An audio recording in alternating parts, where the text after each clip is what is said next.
She was a charged vessel of power, like the holy regalia which it was death to touch unprepared, and all of this power of her long preparation would be hers to bind the Merlin to her. But she must wait for the tide to slacken and fill again. At the moon dark she must take the other tide which came on the other side of the moon, not fertile, but barren, not of life at all, but the dark magic older than human life. And the Merlin knew these things. He knew of the old curse of the dark moon and the barren womb. He must be so wholly enspelled by her that he would not even wonder why she had refused him at the springtide and sought him out on the slack. She had one advantage. He did not know that she knew these things. He had never seen her in Avalon. Yet the bond went both ways between them, and if she could read his thoughts, he might read hers. She must guard herself every moment, lest he see within and guess her purposes. I must so wholly blind him with desire that he forget all that he has been taught, and at the same time she must not be overcome by his desire. She must contain her own. It would not be easy. She began to frame in her mind the next wile she would use on him. "Tell me of your childhood," she would say. "Tell me how you were so hurt," she would say. Sympathy would be a powerful bond. She knew just how she would touch him with the very tips of her fingers, and she knew in despair that she was seeking out ways to be near him and touch him, not for her own work, but for her own hunger. Can I make this spell without bringing myself to ruin? Welcome back to Walking Away from Arcadia. Simon and I are going to be tackling a different sort of topic than we've tackled in previous episodes. Most of the episodes up until now, we've gotten into themes and story and kind of gotten system adjacent with banality and glamour, but we spent a lot more time talking about it thematically and conceptually than we did digging into rules. Today's going to be a little bit different. We are going to be talking about arts and realms and unleashing, and we're going to dive as deep into crunch as we probably ever have. So we'll see how this conversation goes. It's going to be a little different for both of us, but hopefully it will be useful for everyone, because as it turns out, the arts and realms in C20 are pretty awesome, but still a little weird. So yeah, Simon, what were your first thoughts on the arts and realms as you've absorbed them so far in C20? Some of the design decisions are inexplicable to me. They, for example, broke Dragon's Ire, which was an innate power, into its own discrete art with cantrips and levels and things, which honestly I think is a useful choice to have made. Definitely an improvement. And in doing so, they nerfed it a little bit. They took out one of its most useful powers and went, no, not really. Which, honestly, it was a pretty strong power anyway. I get taking it out. But then they put it into a seasonal art and made it better than it was. So there's a lot of things I don't get yet. And which power was this? Oh, it was Vestia's Blessing in summer. What exactly does it do? Is that the one where you can replenish glamour and willpower? Yeah, you replenish glamour and willpower mainly, but at 5 successes, everybody who's present to sleep that evening gets a full recharge on willpower and glamour. But how did that work in Dragon's Ire before? In Old Dragon's Ire, in the heat of combat, if you managed to pull off a superlative success while you had Dragon's Ire running, everybody who observed it got a point of glamour back. Okay, that's kind of cool and incredibly random. I think I remember you telling me about that at one point. I like that. It adds a certain give and take to combat. We've talked a lot about that power in summer. I didn't recognize the title, but that power. It's super useful. Like, I think it's the kind of thing I would exploit like crazy as a player. Yes, I had a conversation with my upcoming players about that, but I think we'll get into the details of individual art powers in a little bit. First, the makeup of arts and realms, and these are powers that the Fae get, like disciplines or spheres or gifts, but they're organized in a very distinct manner. You have arts, and an art is a thematically coherent set of I don't even want to say powers, domains of power. Some of the powers are very discrete. Some of them really are not discrete at all. Some of them vary wildly depending on how you use them. And then the idea is you have realms, which define the aspects of reality you're good at reweaving and shaping with your magic. And you take an art and you channel it through a realm and come up with some effect. Particularly, I would say, good example of this is Will-O-Wisper. It's the first level primal, and the way it was previously written made it sound like you talked to any sort of inanimate object, and then you could get information out of it. It wasn't a great write-up because you could pair that with realms. And so with Will-O-Wisper, you roll, and however many successes you get, that's the number of questions you can ask whatever you're having a conversation with. Well, if you use it with prop, that might be a physical thing. It could be a table in a room that something happened and you need to figure out what happened. It could be a tree in a grove, but it could also be a person that you don't happen to speak the same language of. If you run into someone and there's a language barrier, and it's a changeling and you have Fae, or it's a human and you have actor, you can use Will-O-Wisper with them and communicate magically. And that was just not well explained before. But those are the sorts of intersections and connections. That power is a little more straightforward. One of the big struggles in the previous editions of Changeling is a lot of the powers did not intersect the realms in particularly obvious ways. A couple of the arts in source books really didn't intersect more than one or two realms at all. Probably the most notorious example of that is Infusion from the Knocker Kith book that was not pulled forward into C20. Who knows, maybe it'll make an appearance in a source book, but as of right now, it's not part of C20. It worked with Fae. It basically only worked with Fae. Like, it was a broken art. It didn't do much of anything. It was more just like a progression of fixed powers, the way a discipline or an Arcanoi would be, as opposed to this weird intersecting, dynamic, growing thing that the art realm relationship is supposed to be. C20 fixed a lot of this. There's still a handful of cantrips that don't really work with every realm, but by and large, most of them work with all or most of the realms, and they give examples in all the write-ups that can kind of let you realize, oh, that's how I'd use Sovereign with prop. Cool. Would not have thought of that without an example. I really appreciate the way they rewrote Sovereign to include the other realms, because I've had that argument multiple times with people about Sovereign in old Changeling, where it was like, honestly, we're talking about a basically animist world here. Why can't I Sovereign a door to close? Yeah, exactly. I love the example they give of the armorer who commands all of the weapons he creates to never draw blood from his family. And that's so very fairy tale, and I adored that. I would have to say the two big changes that happened with the arts, and we'll get into individual arts in a bit, are the fact that they sort of spelled all this out, and that they added new arts. You know, things like moving Dragon's Ire from an innate ability into an art, which I kind of like. You know, they added whole new seasonal arts, which brought an animist flavor back to the Fae, gave them a little bit more of the roots of some of the pre-Christian, I don't want to say fairy tales, because people think grim when they think fairy tales, but tales about the fair folk. And I appreciate all of that. But there's still some weirdness. They also got rid of a bunch of arts, like Anti-Sovereign's gone. I mean, there are a dozen other ones that are gone that were worthless. And by and large, the ones they got rid of were pretty terrible.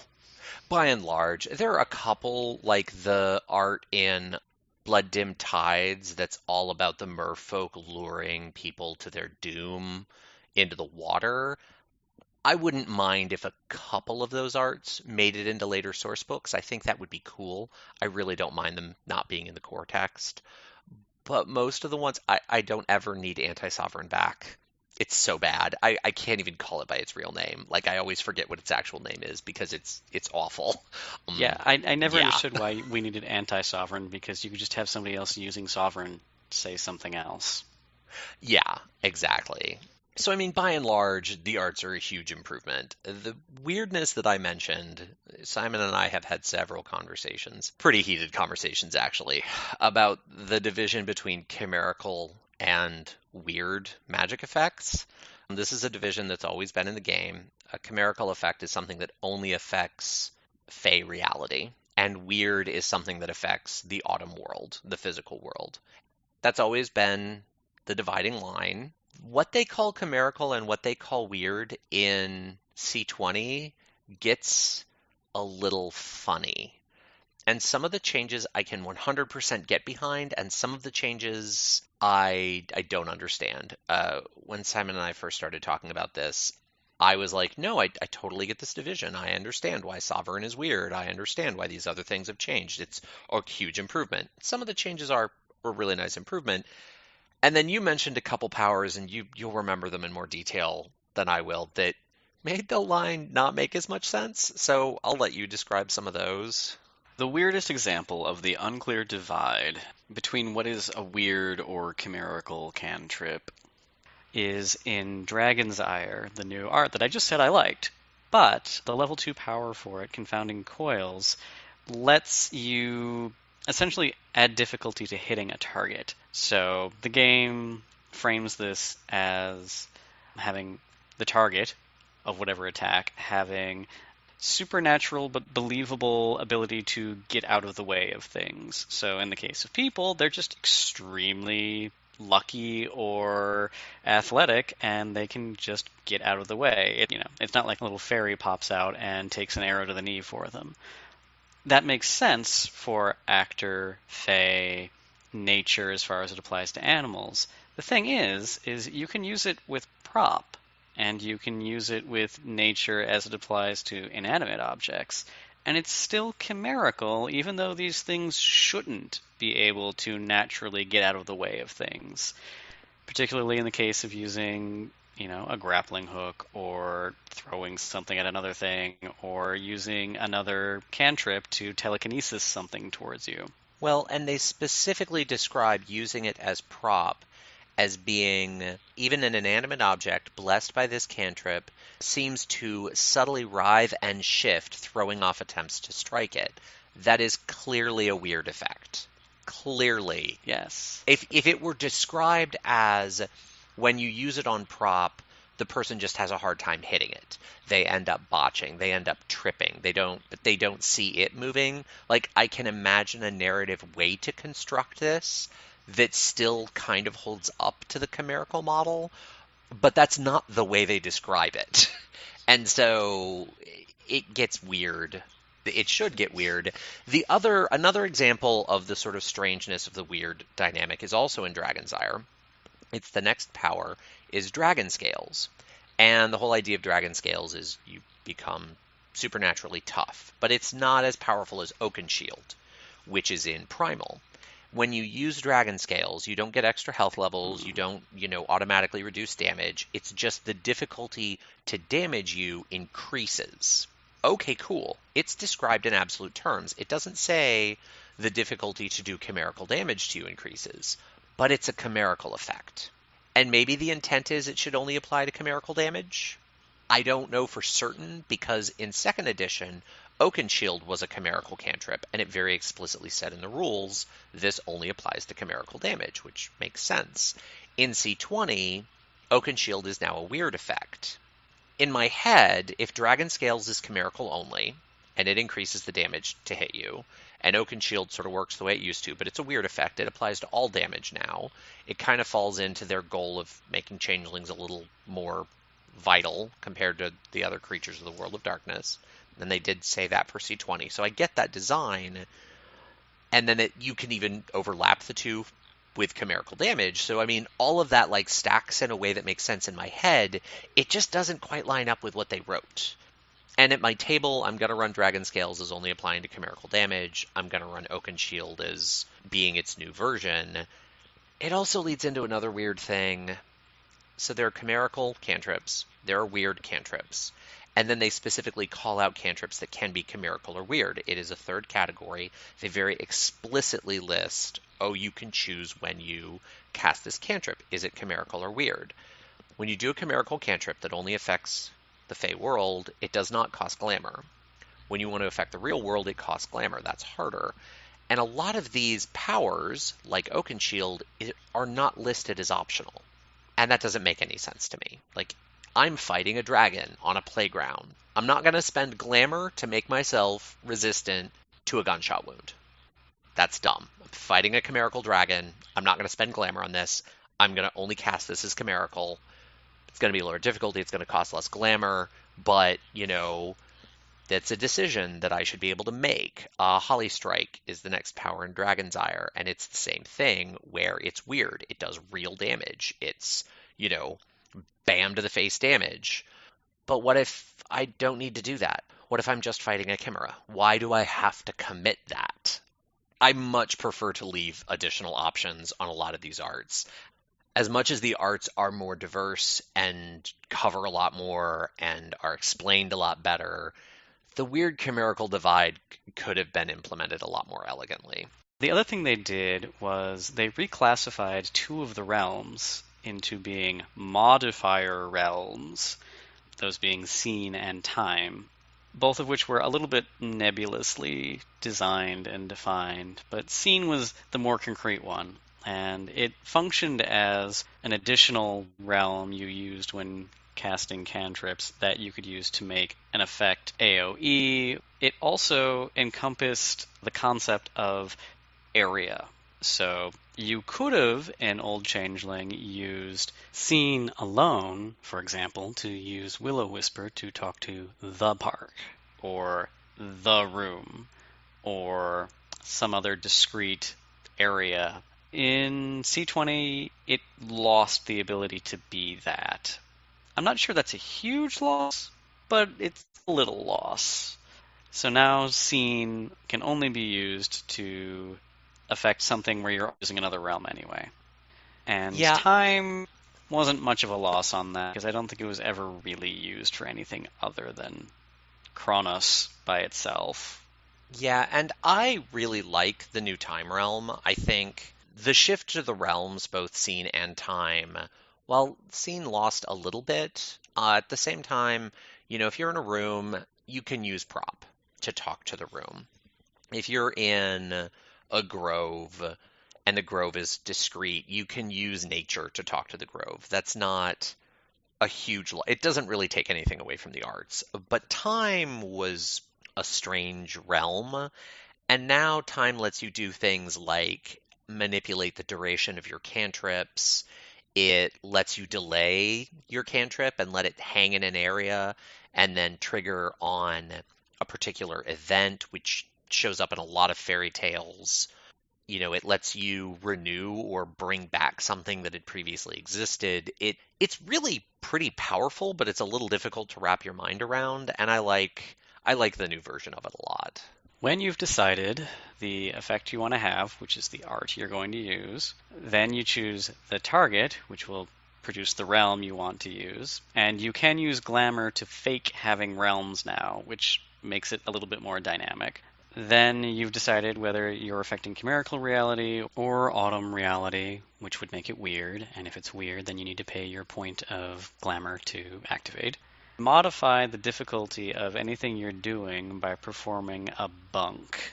And bunks are these things. In Mage, they'd be using foci, but in Changeling, they're invoking fairy tale elements or drawing attention to yourself as a supernatural thing. Correct? Yeah, that's actually something that I remember coming up in the Kickstarter is they shared some of the rules for casting, and a lot of people didn't like that there were the typical silly bunk examples like mooning the Jumbotron. That was an example listed in their rules leak, and they complained about it, that they wanted something that felt more like what you really do in a fairy tale. Some people just complained that bunks ruined Changeling.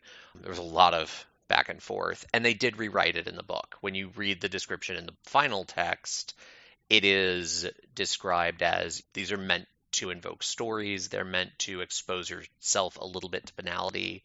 Risks are a good thing because bunks are described as minimizing the friction between the autumn world and the dreaming when you're pulling the glamour through.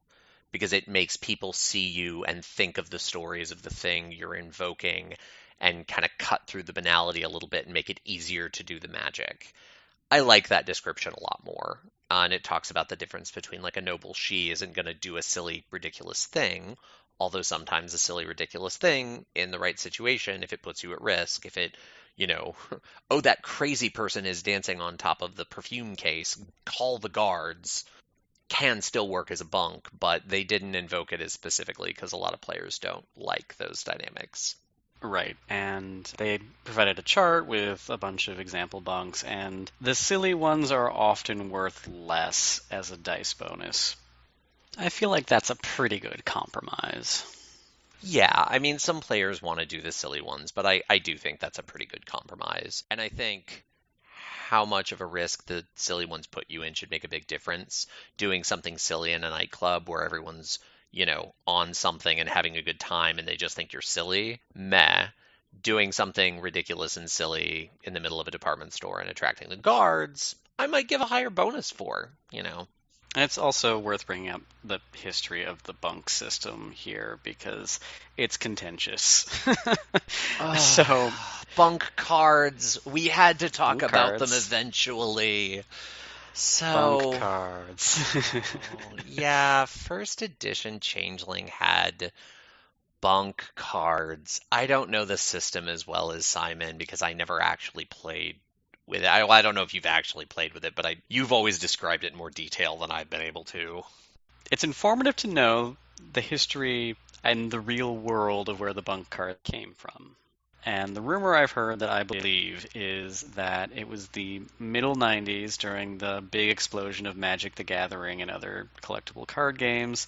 And the distributor or the publisher, I'm not super industry savvy, so I'm not clear on the difference between the two, decided they weren't going to publish this book, they weren't going to let them sell it unless it included a CCG element.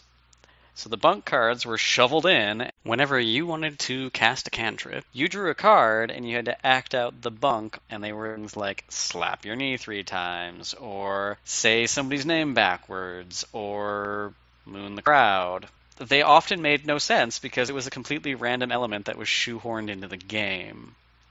By second edition, they were completely reworked into more like what they are in C20, where you choose your bunk. There's no card. You just pick what you're doing. You had to do a bunk still, but you could make them make sense. Yeah, and to add another layer to this, in the Changeling LARP rules in the Shining Host, the bunks had to be acted out, which kind of makes sense. It's a LARP, but that can get really weird if you're in combat and people are throwing powers back and forth. And you couldn't do the same bunk twice. Now, I don't know if you couldn't do the same bunk twice in the same session.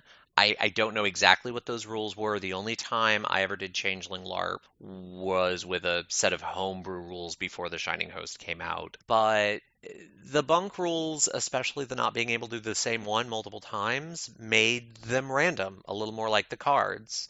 And, when you look at actual fairy tales, fairies had a thing they did. It was a little bit like a compulsion that drove their magic. It wasn't random. It didn't change every time.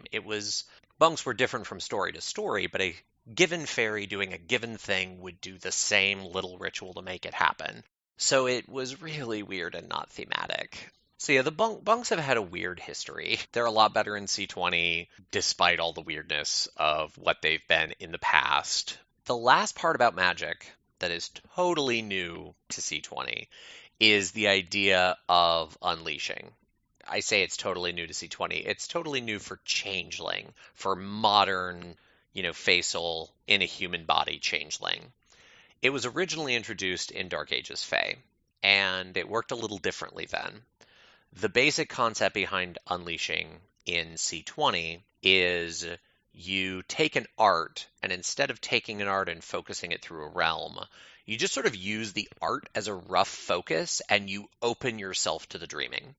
And you just become a conduit of glamour from the dreaming, and you try to channel that conduit through your identity as a member of your kith, and through this art roughly, and you're just calling on old, dynamic, wild, messy magic, and you describe whatever you're doing in a single statement. And it has a huge risk of going horribly wrong, and it pushes you towards bedlam through a nightmare dynamic. You get a point of nightmare whenever you do an unleashing. If you screw up the unleashing, you get more nightmare. If you botch the unleashing, you can get just a terrifying amount of nightmare in a single roll. So you can do these wild, crazy, magical things that are not really defined. There's like a few line description of what does an unleashing look like for each art, roughly at the beginning of the art.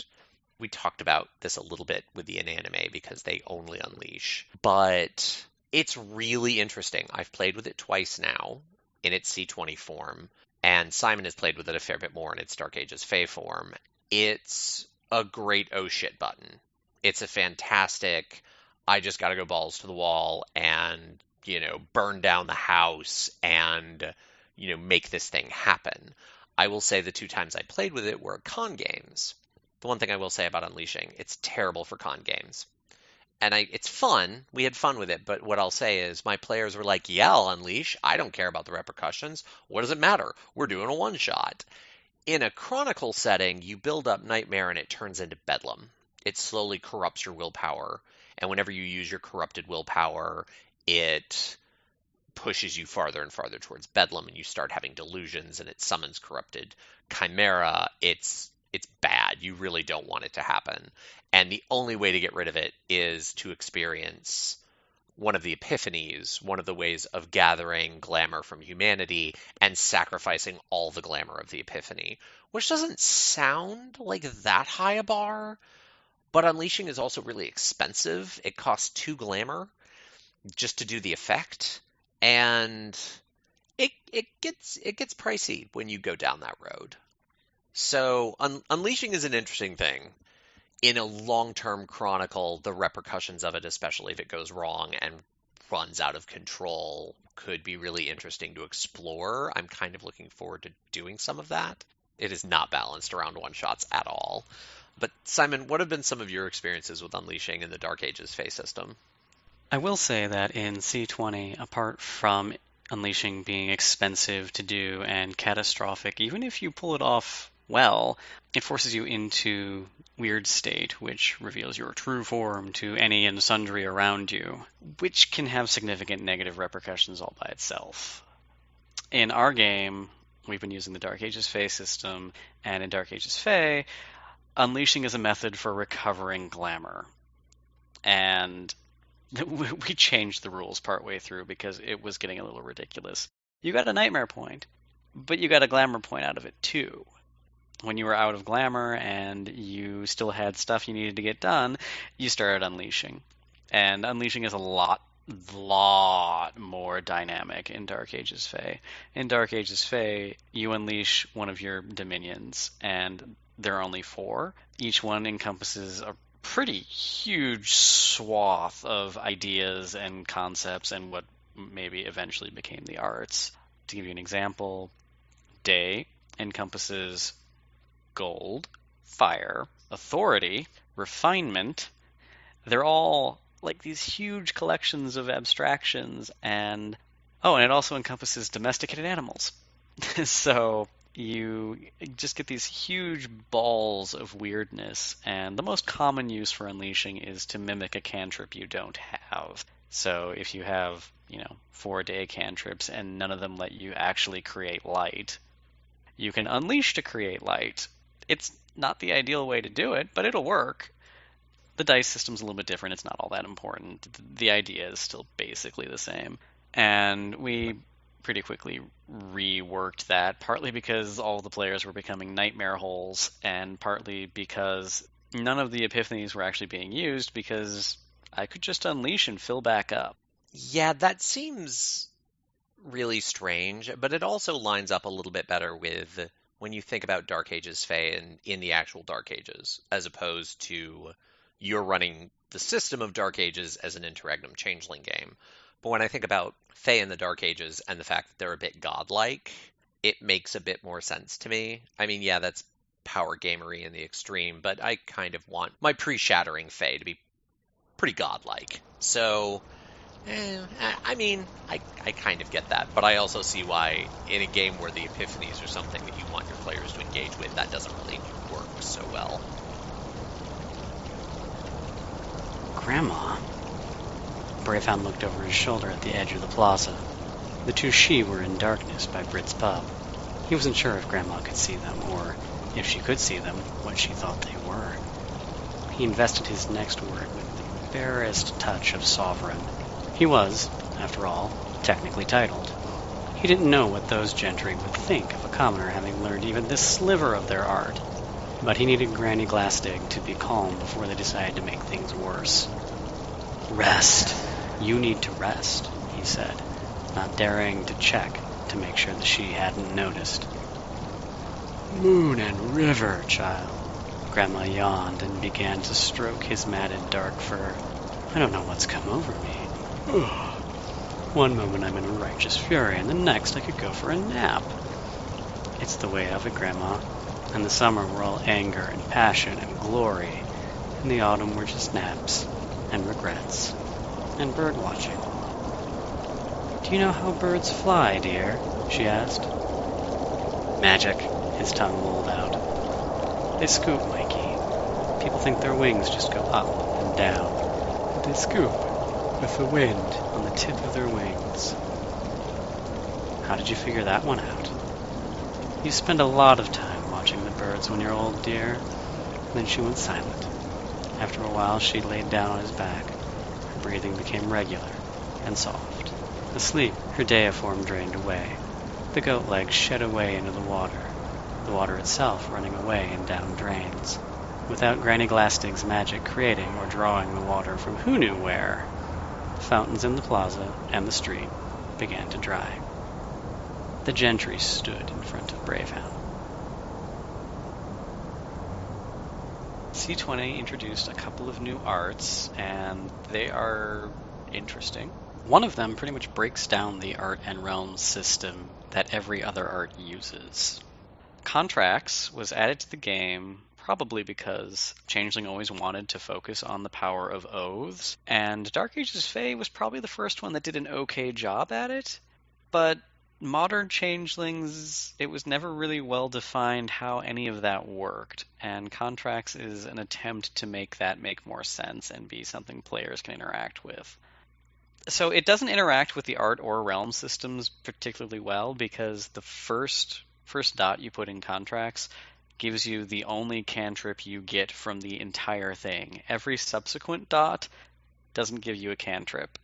They just give you ways to modify the original cantrip you got.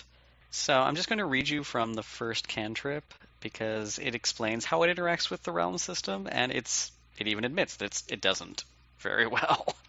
It says here, Done Deal is an unusual cantrip in that realms modify its effect rather than dictating who and what can be targeted. The primary target is always the agreement itself. As long as at least one realm can be brought to bear, the caster can enter into contracts with people even if she lacks Fae or Actor. She may use prop or nature to weave an object or locale into the deal as the binding element. I think some people might get what's going on there on first read, but the only reason I understood it was because that's kind of how it works in Dark Ages Fae. In Dark Ages Fae, you enter into an oath, you use the power of your weaving, which is a thing that doesn't exist in modern Changeling, to officiate it, and then you can create little tokens that serve as a reminder, sort of give it a little bit more oomph. It's like, the Lord swearing an oath over his knight's sword, or the knight swearing an oath over his lady's comb, or something like that. I like the element, it's just, it circumvents the need of having some of the realms. It does. On the whole, I like Contracts as an art. I like having it there. I really like the way the later levels modify it. The thing that's weird about Contracts is they also introduced an oath system that does not require arts. If two changelings get together and they make an oath in the presence of the dreaming, or I suppose you could even do it with a non-changeling. I'd need to go back and look at the rules a little more closely. The oath is still binding, and it is still backed up by the dreaming. Now, baseline oaths don't get as ridiculous as contracts that have all of the later level modifiers on them do. You can really flesh a contract out to be a pretty impressive thing with a lot of repercussions if you don't follow through. So I like having the two levels of it, that we can just make an oath or, oh, you're a master of oaths. But it is a little bit more awkward. I still have to say though, even with it having a somewhat awkward relationship with the realms, at least they do have the text explaining it. And once you read it and think about it, you can kind of figure it out. That's still a step up from some of the old arts where you were just kind of left wondering and you had to improvise. Yeah, my other complaint about contracts is really kind of arcane. I think just introducing the potential for saning or naming and contracts to interact with each other would have been great, and it's kind of a missed opportunity. I don't know that that's a missed opportunity. And the only reason I say that is my hope is C20 will get a decent line. And that does strike me as the sort of thing that would be really cool. And I'd be totally fine with getting in a player's guide or a later source book. And unleashing contracts is kind of interesting because it has a development cycle artifact left in it. It makes a distinction between two different ways to unleash contracts. You can unleash to find targets to use for contracts. You can also use unleashing to call on your extant contracts to do things that there aren't cantrips for, but that are relevant to the contract as written.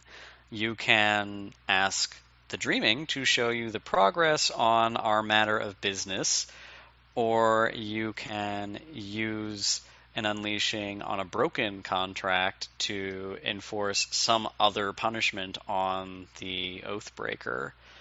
And it's kind of like I said, it's an artifact because these things point to two different levels of use. And earlier in the development cycle, there was this idea that you could coax an unleashing or you could command an unleashing. And actually, I think Victor knew more about that than I did. Anyone who's interested in reading those rules, that distinction, they're still up on the Kickstarter. If you go and find the version of the Unleashing and Cantrip rules that they leaked on the Kickstarter, it draws that distinction. And the biggest difference between coaxing and commanding was a difference in difficulty. If you coaxed, the difficulty was 8 by default. And if you commanded, it was 6, which you think, oh, lower difficulty is better, but actually lower difficulty increased your likelihood of rolling more successes than you had levels in the art, and that's when things go horribly awry. It's not a failure, your power happens, but you get more nightmare, and it probably happens in a way that you're not super pleased about happening. So they had this distinction. It's not in the final text. I want to say in one of the rules, like about traveling into the dreaming and how you can unleash into the dreaming, there might be like a one-word reference to it that didn't get purged out, but it's pretty minor. But yeah, there were these two different levels, and those rules are still out there to look at. All right, so that's contracts. And then we have the other new non-themed art, Dragon's Ire, which we mentioned earlier. It's the art of glorious combat for Klingons. And honestly, it's more interesting than Dragon's Ire used to be when it was just a martial thing people could do. It's all themed around being better at combat, so it's a lot of buffs and other things. It's notable because it sucked up Holly Strike from Primal, and in Primal in second edition, Holly Strike and Heather Balm were the same thing, and they were both the same level primal power, and you got both for the cost of one cantrip, and breaking it apart into Holly Strike and sticking it into a different art seems like a really good move. I love that they did that. And they didn't even leave the healing with Primal, because neither Holly Strike nor healing made any sense in Primal. Primal was supposed to be about elements and, your ability to talk with the deepest parts of existence. And then there's this, like, core healing damaging thing. And it's like, what? And so that actually gets us into the other big art addition. The healing half of that power was put into Spring. There are 4 new arts that cover the 4 seasons. They're sort of themed in ways that you would think of the seasons. I just mentioned the healing art went into spring. Spring is all about renewal and life and growth and bringing things back from long winter. And then you have summer, which summer is themed. It's a little trickier to theme summer, but it's really about vibrancy and brightness and intensity, and then you move into autumn, and autumn is death and decay and Samhain and a lot of very unpleasant things. Autumn is the sort of thing I would give to a lot of Fellain characters or Dauntain, if I'm going to be perfectly honest about it. And then winter is brutal. Winter is just cold and harsh and terrible and brutal. I love winter dearly, but when I read it, I went, wow, in another game, with, I'll say, a stronger moral compass, this would be the equivalent of Daemonon or Dark Arcanoi or the things that you're strongly encouraged not to let your players take. But the Fae don't give a fuck, and they don't have morality, so winter is a PC power. And to give a little bit more back context, all of the seasons in Dark Ages Fae were associated with a Dominion in a totally predictable way. Dawn went to spring, day went to summer, dusk went to autumn, winter went to night. It's interesting to me how much they've changed since that game, because the lead dev for C20 was also very heavily involved in Dark Ages Fae. And in Dark Ages Fae, for example, summer was the war power, and autumn was the power that gave you wealth, and winter was the power that let you understand and manipulate emotions. So they took a pretty heavy red pen to a lot of those. So I think a lot of that has to do with, as much as I like Dark Ages Fae, and as much as there are some really core cosmological concepts that do help you understand things, the misweaving dichotomy combined with echoes really helped me understand glamour and banality, and imagining that being reworked in the shattering and becoming different things and what that transformation would look like. But I feel like Dark Ages Fae was very intentionally designed with the idea of remembrance almost to an abusive level. Like, nothing is what you thought it was. Nothing. Absolutely nothing. And, the dev you mentioned, Matt McFarland, I've seen him talk a little bit about his history with Changeling. He was an old Changeling fan before he became a dev at White Wolf. And then he did Dark Ages Fae, which was very clearly done to be intentionally different. I sometimes think maybe he overshot a little, but at the same time, I understand where that came from, given the themes of Changeling. So I'm not surprised that he went a different route with it, because while he drew some lines between C20 and Dark Ages Fae, so that was a little more explicit, it was still always pretty heavily with a through a mirror, murky remembrance dynamic. So I don't think he would have wanted anything to line up too cleanly. I know not everybody likes that, but it seems to be the design intention. And it gets a little bit back to, like, why would the Dominions have turned into the arts, and what happened when the seasonal courts went away and the Seelie Unseelie thing started.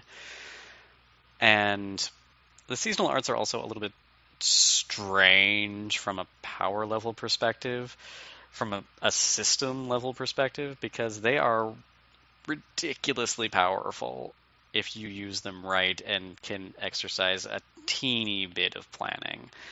A lot of the arts that came from old Changeling and just had some modification or minor modification, like, limited them in ways they weren't limited before. And the seasonal arts kind of strike me as at odds with that move, but it won't be that for everybody. Yeah, I have mixed feelings on the seasonal arts, because on one hand, some of the powers in the seasonal arts I think are, I'll say, out of sync with certain types of Changeling games. On the other hand, I always thought prior to C20 that Changelings were way too weak. They existed to be kicked around by all the other supernaturals in the world of darkness. And, we've talked a little bit about the fact that Changeling can benefit thematically from standing on its own, but benefiting thematically from standing on its own and being sort of run in its own sandbox is one thing, but it is part of this larger world. And while I'm not a big fan of White Room perfectly balanced gaming, I also didn't like the fact that a changeling would get steamrolled by just about anything else in the world of darkness. And so I like the fact that the power scale of the arts is different and intentionally so.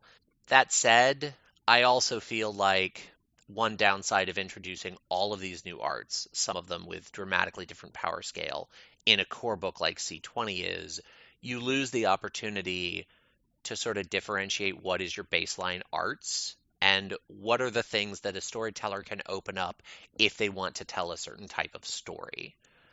For me, I think the seasonal arts should sort of be on the side for a storyteller that wants to tell a story at that power scale, and then they can look at their players and be like, I will let you take the seasonal arts.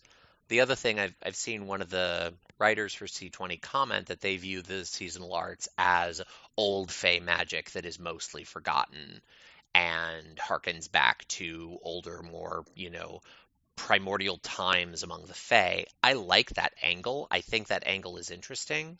But to maintain that angle, they can't be commonly known.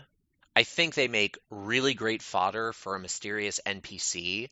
I think they make really great fodder for, okay, we've been playing this game for a year. Now you can find someone, you'll come across some very old, changeling, or maybe even some true fae in the dreaming if you reach that point, and they'll teach you these old magics. So then if you don't get around to learning the first level of these arts until a year into the game, if we reach the point where you know a fifth level, rock on, go nuts, be ridiculous. That's fine because we're in like year 3 of this campaign and that's what we're doing here. Great. Just mixing them in with all the base level arts without doing a little bit of narrative crafting to give some of that stuff, I think, one, misses some cool story potential because I like that angle. And two, it gives you the players being like, but it's in the base book. And I'm like, but I don't care. Yeah, that's kind of how I feel about them. I really like them. I think they're thematically beautiful.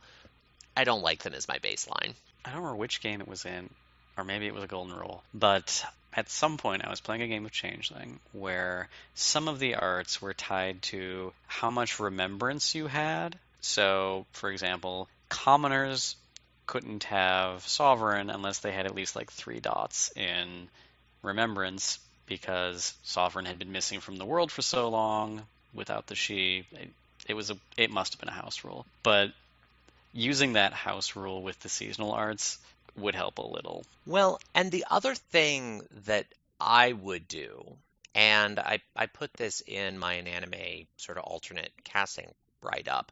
In the original Inanime book, the phyla of Inanime were associated with one of the major seasonal holidays, one of the 2 solstices or one of the 2 equinoxes. And if you want to give the Inanime a little bit more of a option for being able to do some structured magic and not unleash all the time, you can give them access to the seasonal art that they were associated with in the secret way, which I think is thematically interesting.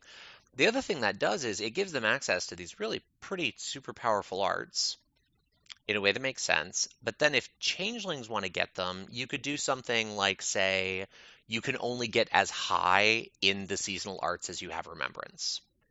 Or do something more like put a baseline to learn them at all and then open them up. But it gives the Inanime a very particular kind of power. The only part about that that makes me a little nervous is they moved the only healing power into Spring. And so locking Spring off, and this also gets back to the fact that this whole angle of they're hidden and older and, special, we've put a really core dynamic into one of them. Don't quite know what to do about that.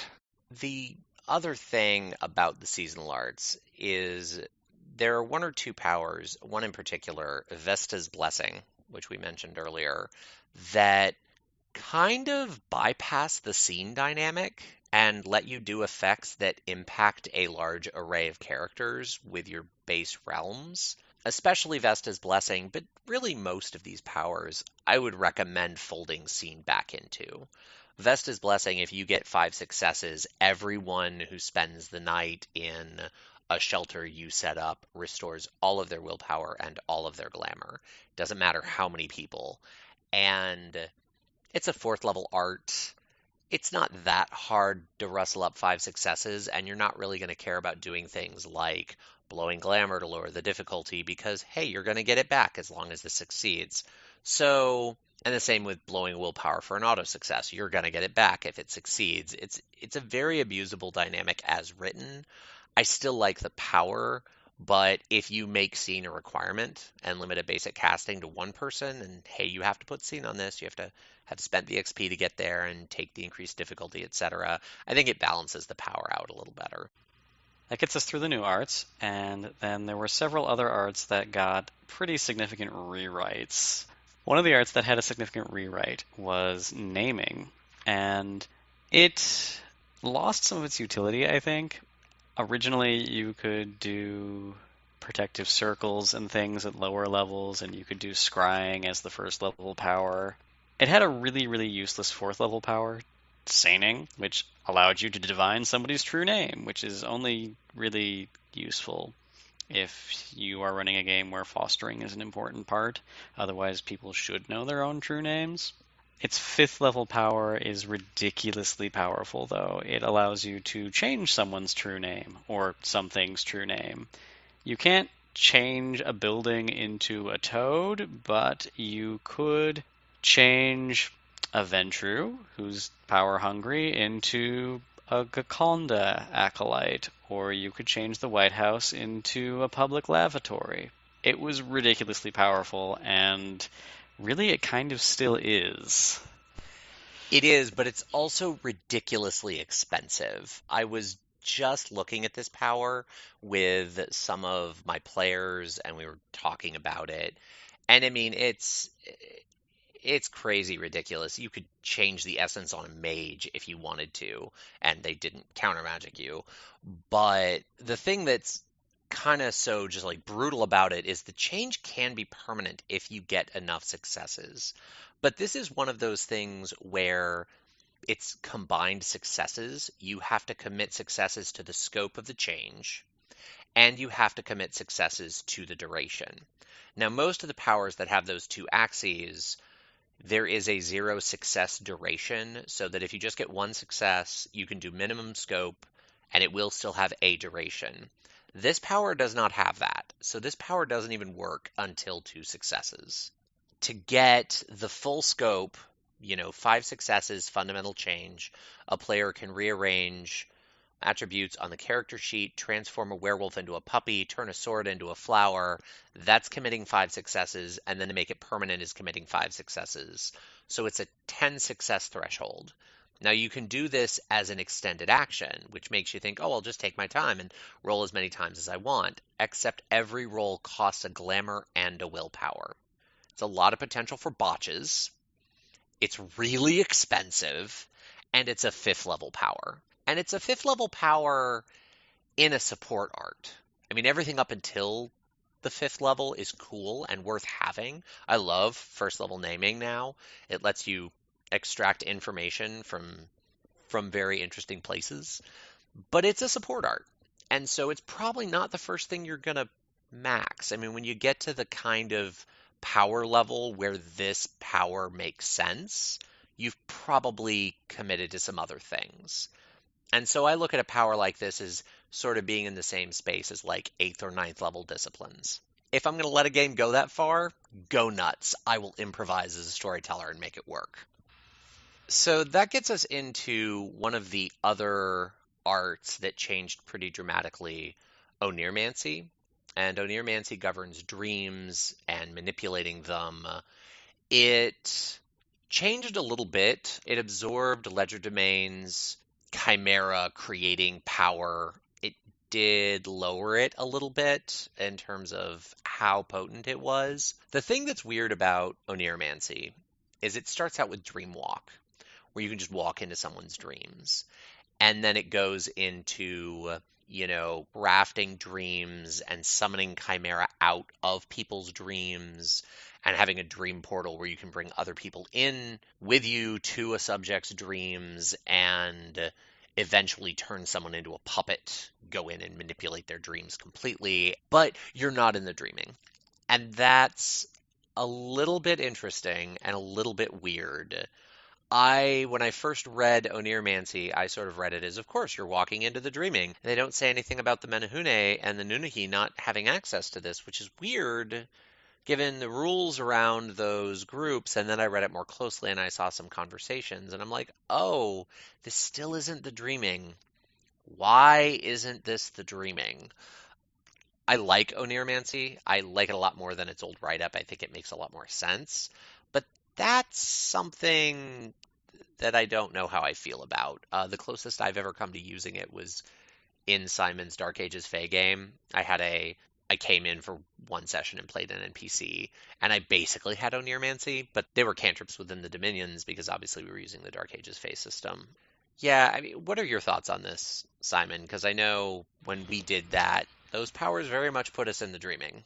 I actually really like that they moved the Chimera creating power into Oneiromancy and made it a little bit more small. It makes it make a lot more sense that Chimera are something special and not just the whims of changelings who happen to have a 4th level power. But the whole thing where being inside dreams is somehow different from the dreaming doesn't fit my headcanon for what's going on, and I can't figure out what that is supposed to be in the actual game canon. So if it ever comes up that I'm running a C20 game and somebody has Oneiromancy, I'm just going to straight up run it, that any of the powers that let you, shape or do anything to dreams carry over to the dreaming. They might have penalties if it's somebody's homestead or if it's a part of the dreaming that doesn't belong to the culture that you're from, like a she using Oneiromancy in the higher hunting ground. Probably fairly difficult and going to have serious social repercussions, but I just can't see myself to having Oneiromancy not have something to do with the dreaming. Yeah, the one way that I could sort of make that half work, and it would still have something to do with the dreaming, it would still impact the dreaming, is basically the idea that the dreaming is the amalgam dream of all of society. And when you're using Oneiromancy, you're diving into something that's much more discrete. I would still have it be connected to the dreaming. Like someone's specific dream, unless they're dreaming very deep and very hard and in a place that's very close to the dreaming, might not literally be a place in the near dreaming. But the thing they dreamt has a good chance of manifesting, showing up as a chimera in the near dreaming. It'll spin off and ripple and impact things, even if it isn't specifically a place there. Like, I can kind of make that distinction make cosmological sense in my head. In most cases, with the sorts of characters you're probably using Oneiromancy on, they're probably basically in the near dreaming or very close to it. So, yeah, again, in my headcanon, it's not how it's written, but it is a little bit weird. And I've seen other people express that it's a strange division to them. Yeah, I've always been a very big fan of the way Charles de Lint depicts the spirit world, and his writing is usually pretty close to Changeling, at least in theme and flavor. And there's the stable part of the spirit world that reflects the real world, which isn't the near dreaming, but basically is the near dreaming. And then there's the unstable part of the spirit world, which is the collective dreams of everybody who happens to be asleep at that moment, unless they have something particularly potent about them, in which case then their dreams persist longer. And you can walk from one person's dream into another person's dream, and the two things have nothing to do with each other. They could be different landscapes, they could be different time periods. You could walk from the real world into an abstraction and be completely screwed. That's the way I've always pictured Oniromancy, having a little realm inside the dreaming in a way that allows you to connect it to other things. Yeah, and that makes a lot of sense. I mean, that's, I think, very much how I would probably use Oneiromancy. The relationship that Oneiromancy has to the near dreaming is a little bit unusual. When you read the art itself, it talks about manipulating dreams and pulling chimera out of dreams, but you're not actually in the near dreaming. If you go to page 308 in the rules section, it talks about getting into and out of the dreaming, and Oneiromancy is mentioned. You can use Oneiromancy. And the description is a little weird, though. It's not just that you can use Oneiromancy to get into the dreaming. The opening is, sleeping minds connect to the dreaming unconsciously, allowing all but the most banality-ridden mortal a brief glimpse into a lost world. Dream Portal, Oneiromancy 3, provides all the tools needed to anchor a mind inside the dreaming. So you're like taking that dreamer's mind and anchoring it into the dreaming and pulling that mortal into the near dreaming. Their body never manifests in the near dreaming. The one exception they give to the whole rule about bodies not manifesting in the near dreaming is if a changeling is in full-on Wyrd and they're drawn into the dreaming. And for whatever reason, this is listed under Oneiromancy specifically, although it doesn't seem to be specific in its wording, but it might be specific to Oneiromancy. So if a changeling is in full-on Wyrd and then they're pulled into someone's dream using Dream Portal, and you use Dream Portal to anchor that dream into the near dreaming, you can bring a changeling physically into the dreaming. Otherwise, you're basically astrally projecting into their dream and then through it into the near dreaming. It's an unusual, weird write-up. Then it moves forward, and there's some more details about mortal minds and what happens to them. If a mortal dies in the dreaming, they suffer severe brain damage or go into a coma from which they may never emerge. No system is given around what that may is and what it takes to emerge. It's just they may never emerge. It's a plot hook. And then there's a thing on unleashing Oneiromancy, and they divide between the coaxing and commanding that is from the older version of the rules. When they revised that out, it was left in this one section of the rules. So when doing a commanding unleashing, which no longer exists, but this description is still here, when commanding the art, the barrier between the target's mind and the dreaming grows weak. If awake, the target immediately falls asleep, thus making it possible for the caster to unleash on herself. A botch on the roll thins the veil between planes and gives the location a nightmarish aura, which attracts nightmare chimera seeking release into the mundane world. If you are doing a coaxed unleashing, which is different, again, not in the rules anymore, but the distinction exists here. A coaxing requires the caster to already be inside the dreaming. It creates temporary trods that lead to specific dreamers' minds, where the changeling can command an unleashing or use Dream Portal to exit. Botching the roll creates a trod that connects to a dangerous location in the dreaming or the sleeping mind of a dangerous fae, a Thelaine, perhaps, or even a Dauntain, with control over her own dream realm. It also creates a hidden wild portal, spelled W-I-L-D, not W-Y-L-D, detectable with perception plus kenning, difficulty 9, somewhere close to the caster's physical form in the Autumn Realm.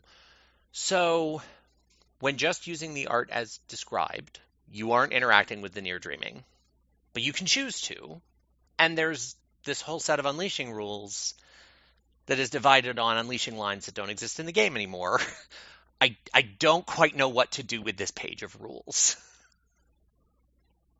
Oneiromancy is one of the really few places where I look from Changeling the Dreaming to Changeling the Lost, then back to Changeling the Dreaming, and I put my hands up and I go, Changeling the Dreaming, why can't you be your unattractive younger brother?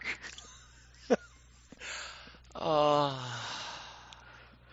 Changeling the Lost has really decent Oneiromancy rules, and I get it, they're different games, you don't want to crib the other game's notes, but I've totally cribbed the other game's notes in this case because they're better. Yeah, I mean, this is just one of those things about Changeling the Lost. It's not even Oneiromancy specific. I love the Changeling the Lost rules. They're fantastic rules. Not a big fan of the themes for a wide assortment of reasons that are mostly personal and have nothing to do with game quality. Just not my cup of tea. But the rules are just a lot more consistent and a lot more dynamic in a lot of ways. Mm-hmm. C20 fixed most of the dynamism problems, but not all of them. And there are still some things Mm-hmm. in Lost that are kind of a step up. Um, I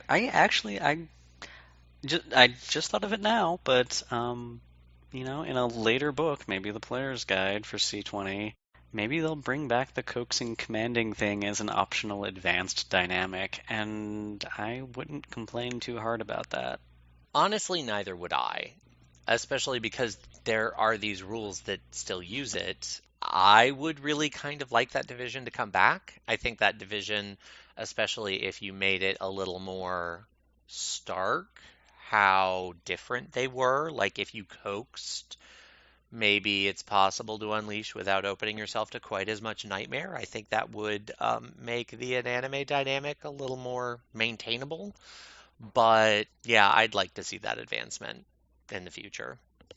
The thing that always gets me as just a weird oversight weakness in Changeling, the dreaming, is that changelings have absolutely no facility to manipulate the dreaming, nor really to interact with dreams. Oneiromancy helps, and in C20 it's better, and honestly, I think it's thematically a lot better in C20, but it's still a fairly limited cantrip track. It is, and I mean, adding Unleashing to Oneiromancy along with the cantrip track, when you think back on that as a comparison to what was in second edition, it helped a lot. I mean, it is better, but you're right. I mean, the Fae don't have an enormous ability to manipulate dreams. And especially when you consider there are whole classes of changelings that don't even have access to the dreaming, it's it's a weird relationship. It's a place where there really could be another resurgence where a bunch of Fae from some other culture, let's go with some other culture and not the Cathane, but some other culture pop back over with a bunch of forgotten arts and skills and things relating to dreams. And honestly, that nails a bunch of birds with a single stone for me. Like having the Apsara pop over and be like, "Hey, so remember us? We were really good at this one thing. Here's a whole bunch of stuff that comes with us." Yeah, I would be really okay with that, especially given how multicultural in influence America should be. I've always wanted there to be more than native to America but oppressed and European Cathane, you know. Right. So, Or like retconning the setting and saying, "Hey, so the American Indian movement was a thing. Let's stick a Nunahi resurgence in there and use it as an opportunity to build them out a little bit more and fix a couple of holes both in them and in the rest of the game." yeah, oh, that would be fantastic. I would love an entire Nunahi book centering on the Native American resurgence. That would be fantastic. So Primal also got a pretty significant rewrite in that it lost Heather Strike and Hollybomb, and it's no longer the win button art, which I approve of entirely because I got really sick of having 3 people in the party who all had Primal. It themes a lot better now, and a lot of its powers interact with the realms better now. Biggest change to Primal that I noticed beyond the introduction of the new power that replaced Heatherbalm and Holly Strike, which is kind of an interesting power. It lets you take on an elemental body, so you can sort of transform your form into an elemental form for a while, which is I feel like that's something that was missing from the game. So that's cool. But it's the fact that Oakenshield has gone from being a chimerical ability to a Wyrd ability. And we talked about that a little bit before. it used to add health levels, but only for chimerical damage. And now it will protect you from pretty much everything. I thought that was a really interesting change. It's one of the most just discrete, straightforward, boom, this is absolutely 100% an upgrade in power. So I thought that was kind of interesting, especially given how much they downgraded the power of Primal overall by getting rid of its broken ability. I'm kind of okay with that. Finally, for the significantly modified powers, we also have Pyretics. I've never really understood why Pyretics and Primal are different, because Primal is elements, and Pyretics is specifically fire. But it exists. It's been in the game for a long time. As of C20, it's the direct damage art. It has some utility powers. It has a mild sort of a healing power. The biggest thing is that the 5th level power allows you to return the target of the cantrip to life if it dies during the scene. You have to cast it before it dies, so it requires just a teensy bit of planning, or the time realm, and it allows you to completely circumvent death in some cases, which I know I said I thought the seasonal arts were really powerful. Pyretics comes across as a grab bag of really, really useful powers to me. Yeah, I agree. I like the individual powers. Overall, Pyretics is really pretty potent. I think what keeps it from being quite the win button that Primal used to be is it doesn't feel like a baseline power. Like, I have a bunch of players. We're getting ready to start a Changeling game this Tuesday. None of them took Pyretics. And, looking through the powers, I'm like, well, I'm kind of shocked. But there's a lot of other cool stuff. In the old Changeling game, I always felt like the arts were a little claustrophobic. Like, when you got into the arts in the source books, they were really duplicative. They weren't always cool. Old Pyretics was not nearly as diverse and powerful as new Pyretics. So I understood people didn't necessarily want to get those. But when you stuck with the arts in the core book, you felt claustrophobic. You felt like everybody was bumping against each other and taking the same powers, and it was a little awkward. I feel like now that there are more options and they all feel balanced against each other, I don't know. I'm hoping Pyretics does not end up being the abuse to win art, but it might happen. So speaking of the win button, Changeling 20th powered down Sovereign a little bit by giving a conditional will save to any use of Sovereign depending on status. And it doesn't just rely on the title background, although that's the easiest way to measure status. The examples it gives in the text say, context environment matter when determining relative status. A renowned Bogan chef in her restaurant is the top of the food chain. But when she's bailing out members of her motley from jail, none of her clout follows her unless the jailer happens to be a foodie and recognizes her. Additionally, any changeling of equal or greater title may resist the effects of Sovereign for the duration of the cantrip by spending 1 willpower. It's not like the rabble can still pop up and go, hey, I don't like this, so I'm going to get a will save. But with a little bit of finagling, you could. Yeah, which I do appreciate. There's also a will save built into the 5th level power. It is a brutal will save. You spend a willpower point, and that gives you the distinct privilege of rolling your willpower difficulty 9 to resist the gaze or ban, which seems ridiculous, but the fact that you have an out for that power at all was kind of necessary. There's one other dynamic with Sovereign that's kind of weird. Huh, pun intended. And that is Sovereign is now all weird. Every level of it is a weird cantrip, which does two things. One, it makes you spend glamour whenever you use Sovereign. That, in and of itself, is a pretty big downgrade over previous editions, where Sovereign was treated as chimerical, because you're not doing anything big and visible in the world. The way the weird shift makes sense to me is you're inflicting your will, you're giving the command holds weight. Sometimes there are physical repercussions if you somehow manage to break, the gaze or quest, or if you break protocol, etc. And so I understand why it's weird. Just the idea of using Sovereign on a human, I sort of, in my head, the way I justify the Wyrd Chimerical division is, would the Mists have to come in and clean this up? Are you just a little deft on your feet, and anyone who looked at it would remember it accurately and just think, wow, they're really deft on their feet? Or would someone look at that and go, that's not possible to justify it away, and the Mists would screw with their memory? If the Mists have to come in and screw with your memory, then it's weird. And a lot of Sovereign does fall into that category in terms of like, I was completely and totally driven to do these completely insane things that are out of my character. I'm going to justify the fuck out of that. So I get it. It added some cost to what was a really broken power. The other thing it does, though, is it means you can invoke Autumn to stop it.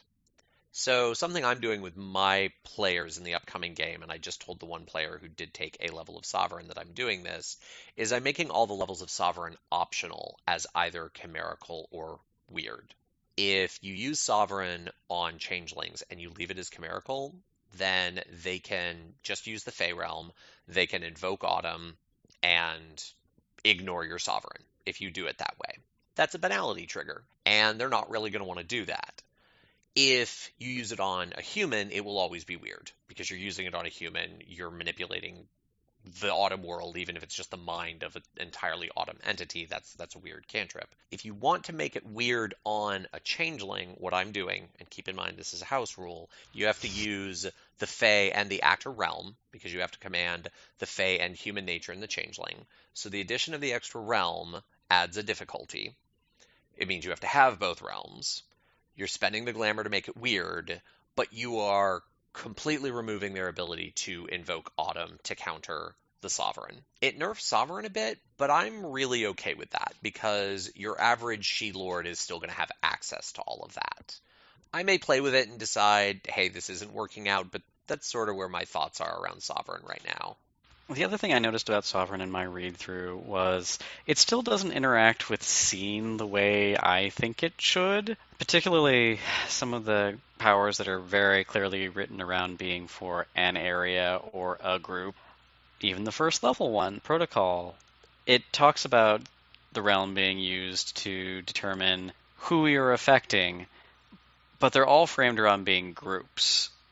And there doesn't really seem to be any discussion of using Scene as a modifier there. Yeah, I was reading Grandeur recently, and Grandeur kind of reads as you could affect an individual person with it, but you're right about Protocol. Protocol is always written like you're affecting an entire room.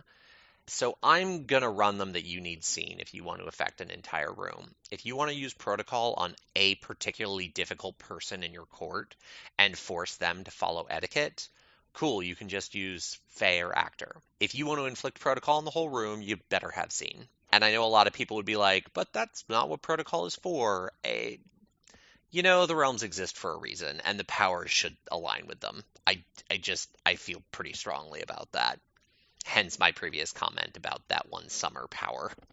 Sovereign is a really good place to start to segue into the powers that really didn't get too much modification into C20, but still remain, thankfully.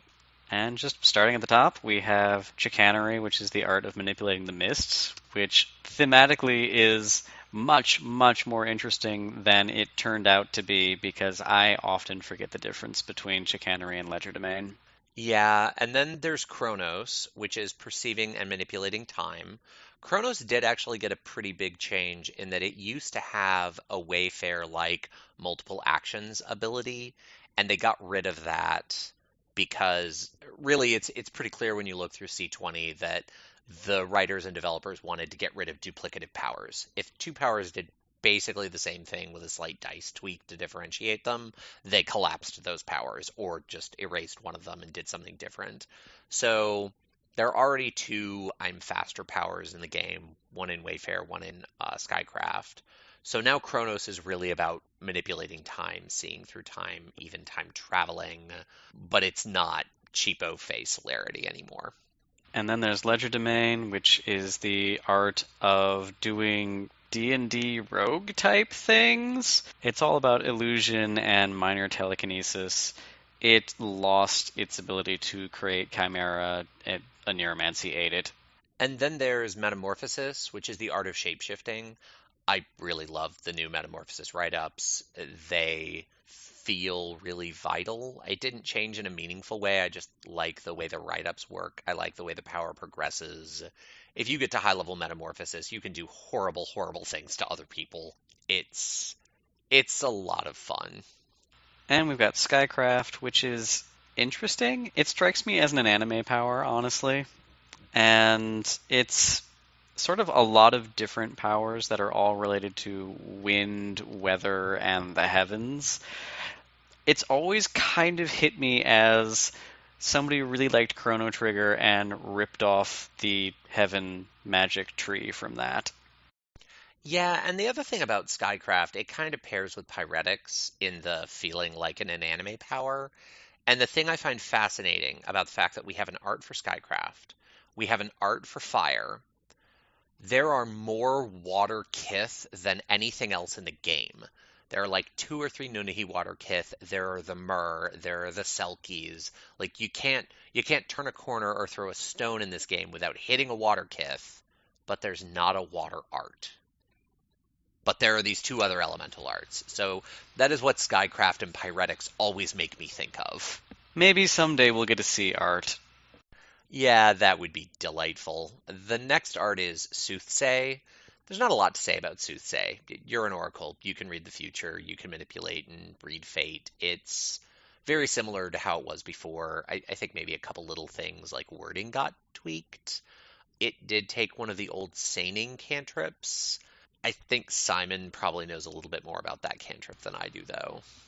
Oh, yeah, it was a really simple cantrip. You used it to locate X filled by realm, so actor, fae, prop, nature. It really kind of just existed as a way to get a bad pun into the game. It makes a lot more sense in Soothsay than it did in naming. The last one is probably my favorite art, just because it's such a jerk-ass art. But It Wayfair, is. Wayfair is so great. It was always the one I looked at and went, I get how every realm works with this one. It's Wayfair is so easy and it's so fantastic. Like, oh, I'm going to use scene and prop and Wayfair, and just the chaos that will ensue will be wonderful. I love Wayfair. Yeah, it's travel and transportation and jumping and hurtling things through the air. It's just a really fun art. And now I'm going to be a total and complete jerk because I realized halfway through this episode that we forgot an art. And I'm going to be a jerk because I don't think Simon is necessarily prepped for this. There is one art left that we should talk about, Ruin, which I love dearly.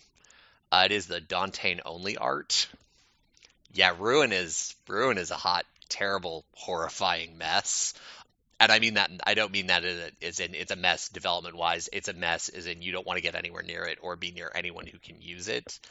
It's the sort of fixer-upper on the old agendas that the Dantean had, and the agendas you paid full art price for them, but they didn't interact with the realms. They were systematically bizarre. But Ruin is all about ripping the dreaming apart. You can infuse the essence of cold iron into things. I think it's the highest level. The fourth level, Broken Oath. You can make the dreaming forget an oath and break the oath, and the dreaming won't realize you're an oath breaker. You can poison freehold wells. Ruin is really terrifying, and the fact that there's even a write-up on unleashing it, I just can't bring myself to really contemplate unleashing Ruin because it's something as an ST I would be doing to my players, and it just like that screams agency destruction to me. Oh, Unleashing Ruin would be fun. It's not like I haven't done it already. Really, really, do tell. Oh, jeez. No, it's like. So, like, the thing I think. The interaction I think naming should have with contracts is the ability to rewrite them, which is very clearly a very autumn, awful thing you could do. Like, there are just so many applications of Ruin that, they're terrible, but they're really, really valid and kind of seductive things you would want players to want to do. Yeah, and that's something I want to do with Ruin eventually. I don't want to throw Dauntain in my players early game, but if the Chronicle that I'm going to start running goes for a while, I know I want to use the Dauntain at some point once my players have a little more oomph behind them. But I want the Dauntain not to be just this thing that comes screaming at them, and destroying everything, but we're in a situation where we really kind of need Ruin, but none of us can learn it or will learn it, or maybe we could make a deal with that Dauntain. Maybe it doesn't know enough Ruin to Hmm. get out of the deal. Maybe it does. We don't know. I want to try and push a story that gets my players there eventually. I don't quite Hmm. know what that's going to look like. In our game, the first chapter of it, well, the real bad guy, but not the bad guy who was threatening everybody, was a Balorian old changeling, Dauntain, black magician, and he was not a nice person.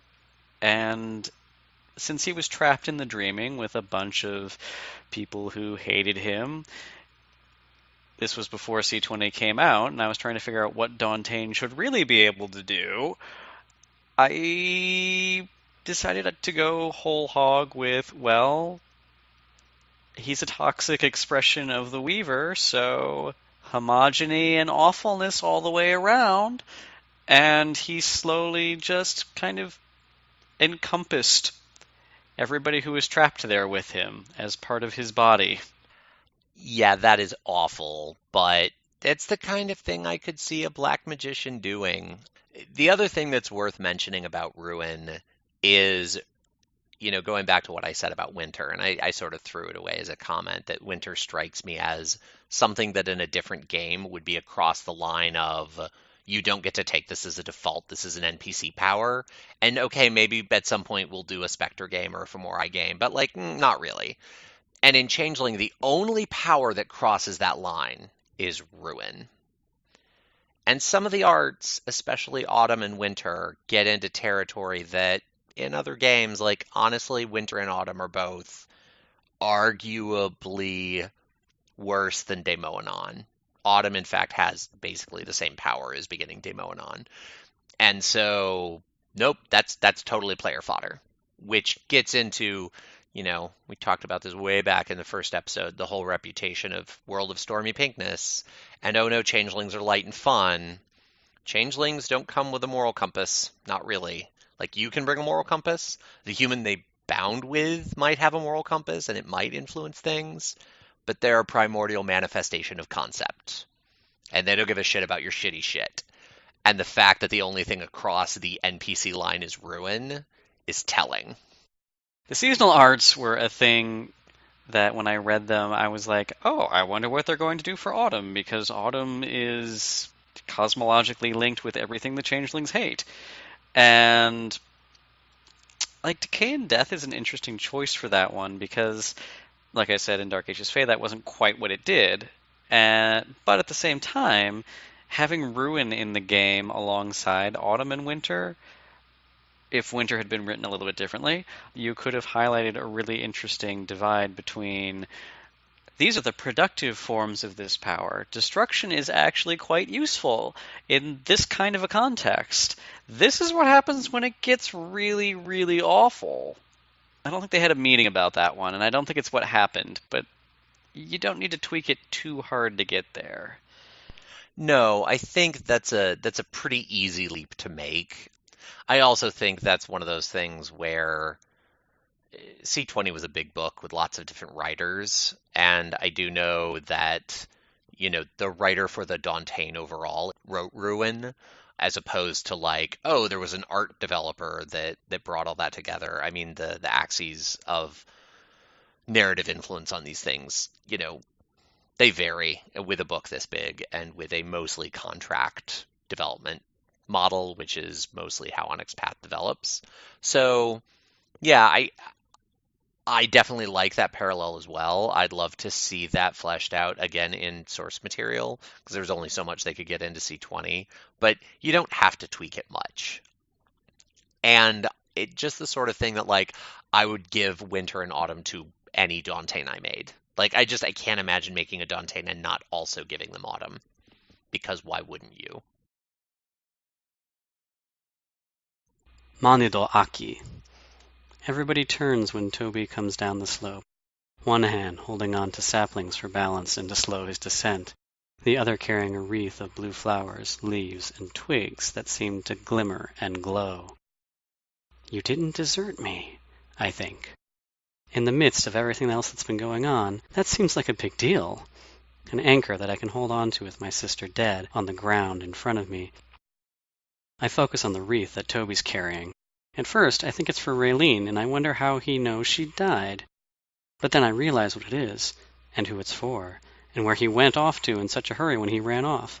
He went to that field of magic flowers he told me about. He plucked the blossoms he found there and wove them into a wreath for me, to break the spell that the broken girl has over me. But we're way past that now.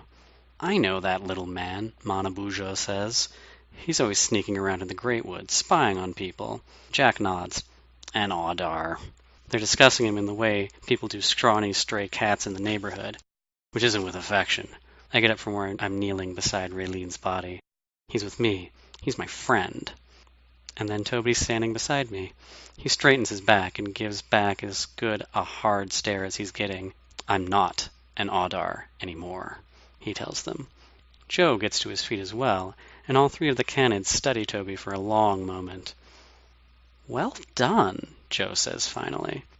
I don't know what the other two Canids are thinking, but I get the distinct impression that well done was not a part of it. There's a scent in the air, Manabujo says. Something familiar, but I can't put a name to it. Jack's nodding in agreement. Old, deep, and worrisome, Manabujo adds. There's something in the air, Joe agrees, turning back to his cousins. But worrisome? It doesn't feel like that to me. It feels more like my Abanas Ode, though it's far from this place. And that doesn't worry you? Jack asks. No. Makes me curious. Toby plucks at my sleeve, distracting me. When I turn to him, he hands me the wreath. Put it on the broken girl, he says. It'll break the spell. I know it will. But I think it'll also heal her. And you. Both of you. When the wreath is in my hands, I start to understand what the Canids are feeling. It's like the air around us has gone still, as though the forest, the rocks, the trees, everything is holding its breath. And then I see the twig from the greatwood tree woven into the flowers. It's not just a wreath of that healing vervain Toby told me about earlier. There's another, older magic involved in what he's thinking. Something that's sure to work. The twig didn't do anything for my dreaming self, but on the flesh and blood of the broken girl, it should be effective. She could be healed. Whole. I could be healed. My gaze drops to the wreath in my hands, and to the body of my sister lying on the ground at my feet. By that same token, I find myself thinking, if there's such a powerful magic in this twig that can work on dead nerves and broken flesh, might it not also work to raise the newly dead? What better use for a miracle than to save my sister? Now, here, where I can, to make up for where I didn't before. Are you certain of your choice? The woman who spoke stands where Joe had been only a heartbeat before. She reminds me of Nokomis, the white buffalo woman I saw that one time in the Greatwood. I'm sure it's her, even though I never saw her with a human face. We're not in the gulch anymore either. Around me are the cathedral trees of the Greatwood, or trees like them. These appear even older, taller, broader of trunk, if that's possible, cloaked with a mystery, yet shining with an inner light that seems to emanate from the bark itself. Are you asking me if I think it's the right thing to do? I say. If you wish. I don't know if it's right or wrong, I say. Back where we were before, they told me she'd been doing terrible things. But I think this needs to be done. It's what I have to do, since I already abandoned her once. If this can work, how could I turn my back on her again? I look at Raylene's features, the blood smeared across her eyelids. You must also consider, Would your brother deserve the same chance? No, I tell her. What he did to us was purely evil. But surely he wasn't born bad either. You said yourself that no one is. I feel like you're trying to talk me out of this. Will it work? I ask her. Will this wreath that Toby made for me work? She nods. For Raylene as well as me. Only the one of you. Well, I know that. I just wanted to know if it would work for either of us. It will, she says. You have only to choose. I meet her gaze. I have, before you ever brought me here. I know. I think perhaps that is why I brought you here, to have this chance to speak with you before you leave. I won't be able to visit the Dreamlands anymore, will I? She hesitates, then gives a slow shake of her head. Probably not. Or at least not for a long time. Miracles have a price, though not one measured in coin. I give her a small smile. Otherwise, they wouldn't be miracles anymore. She nods. The hardships we endure are what temper us and make us who we are. It was the accident that let me cross over into the Dreamlands, wasn't it? Not the light. Something got shifted around in my head when that car hit me. The light connects you to this place, she says, but you need to find the doors yourself. In that my gift was the bane of your desire to step into the Dreamlands. It shines so bright when you cross over in your waking body, it makes you a target to those who might take advantage of your inexperience. Your sister is not the only predator to hunt in the Dreamlands. But the light helped your dreaming self cross over, she says, and in that form you are not so vulnerable to the dangers you might find here. And when I heal Raylene, the process will take of your light as well. There's no telling how long it'll take before it shines as bright as it needs to bring you here. I nod. Thanks, I tell her, for taking the time to talk to me before I have to go back to being the broken girl. I do have to go back to being the broken girl, don't I? You could still recover, the woman tells me. Let us assume the best, not the worst. I know, I tell her. Don't worry, I won't give up. I haven't before, and I'm not about to start to. I give her a bright smile that I don't feel. It's just this gift I have. So, thanks. I take the wreath and lay it on my sister. I think for a moment nothing is going to happen. But then, just as it did with Toby, that flash of amber with spiraling, twisting filigrees of red and green and turquoise and gold. I hear the chorus again. Can almost see the untranslatable words. The warm, otherworldly light bathes my face for one moment until it finally dies down and goes out. And when it goes, I feel something leave in me as well. Some of my light. Raylene still lies motionless, but I can see a pulse in her throat, the rise and fall of her chest. I touch her face, and the skin is warm. Alive.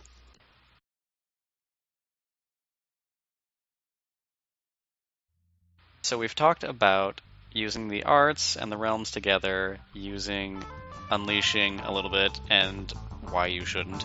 Also, we've gone through the new arts, the arts that have taken some pretty heavy rewrite, and what we thought about all of those things.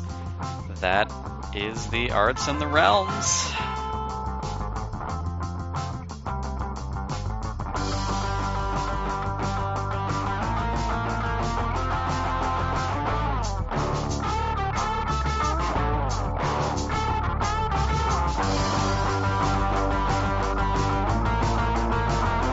The readings from this conversation were from The Mists of Avalon by Marion Zimmer Bradly, No More Talk of Birds by Simon Eichhörnchen, and The Onion Girl by Charles de Lint. The music from this episode was LSD by Mon Plaisir.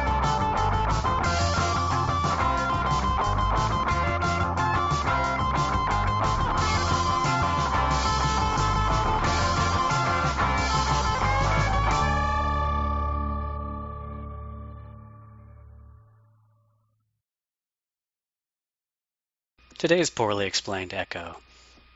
Paradox.